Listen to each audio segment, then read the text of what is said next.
Her sister had managed to get herself signed up as the next female sacrifice on some backward planet. Had she been stupid, money-hungry, or just unlucky? It could be any of those, knowing Tiana. Mila settled back in her bunk and nudged the little vid player. So primitive to use this, but the ship's system would pick up most transmissions, and she wasn't risking confiscation by sending it to her memory chip and playing it via her retina. She chewed off a nail and spat it out. The ship was efficiently run, and another nail on the deck floor wouldn't add much. One of the mech cleaners would pick it up. The file took its time loading into the player. She shifted her butt on the rock-hard bunk mattress. She should have been doing some odd jobs on the ship to help defray her passage fee, but the boogers, as she unaffectionately called the rat-faced race that ran this trading ship, were aghast at her history when they dug it up.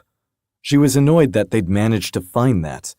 They'd refused to let her leave her room much at all, just because she was a thief cross-mercenary cross-intrepid explorer of dead planets.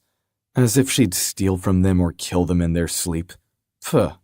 Mila blew the fringe of hair from atop her nose, rubbed her nose, then turned and bashed her pillow into something resembling softness. The screen on the player flickered. Buying this data had taken many days of negotiation and far too much cash. The booger traderman had only released it because they were close to landing. He'd made her promise not to tell his captain. Freaking stone shifters guarded info about them and their planet Diaspora as if it was precious or deadly in some way. What was their weakness? Tiana had sent umpteen panicked emails to her on the starwebs.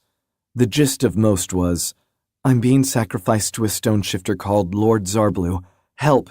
ASAP!" Normally she might have frowned, sent back a, "Sorry, I'm busy." Tiana was often in trouble, and she rescued herself 99 times out of the 100 when Mila hadn't managed to arrive.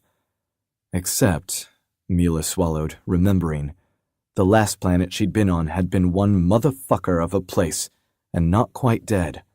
The tomb she'd blasted open had contained a special alien something. It had jumped her and infected her in spite of her well-made spacesuit, as if the thing were made of cheese. She couldn't shake it. Hadn't. The instruction manual that had come with it had been quite unique. Not many diseases came with manuals.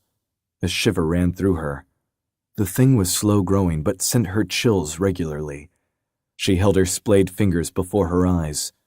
There it was, the little fringe of black wriggling through her nail tips. No cure. "Well, maybe I'll go out doing something good," she murmured. This parasite leech infection, whatever it was, could go to hell. She was in rescue the annoying sister mode. Mila whacked the side of the cube-shaped player. "Play!" What did these stone shifters do with a sacrifice?